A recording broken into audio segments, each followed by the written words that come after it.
Hi friends, இந்த வீடியோவில் gold காயின்னா நம்ம பத்திரமா வாங்கியிருக்கோம். இதோட டீட்டெயில் வீடியோவில் இருக்குது. நீங்கள் யாராவது கோல்டு காயினுக்கு பத்திரம் வாங்கியிருந்தா எங்களோட ஷேர் பண்ணிக்கலாம். தேங்க்யூ.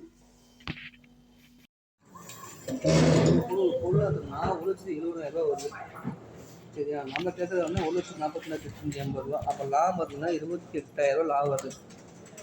ஆமாம், இன்னைக்கு ரேட்டு வச்சாரு. ஏன்னா சேதாரம் செய்குது ஜிஎஸ்டி மிச்சம் கொடுக்கல உனக்கு.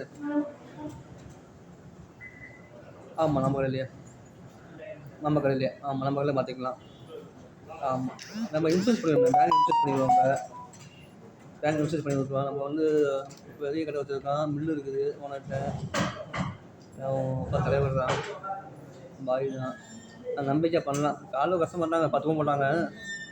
அதான் காமிச்சிருக்க முடியும். ரொம்ப பண்ண பாப்பா எடுத்து வாங்கி போடுவாங்க. இது வேஸ்ட்டுண்ணே.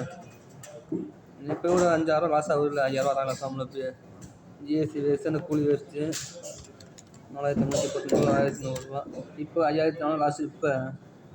இப்போ வாங்கும்போது ஜிஎஸ்டி போடு, அது ஒரு லாஸு. அப்போ அது ஒரு சன லாஸு.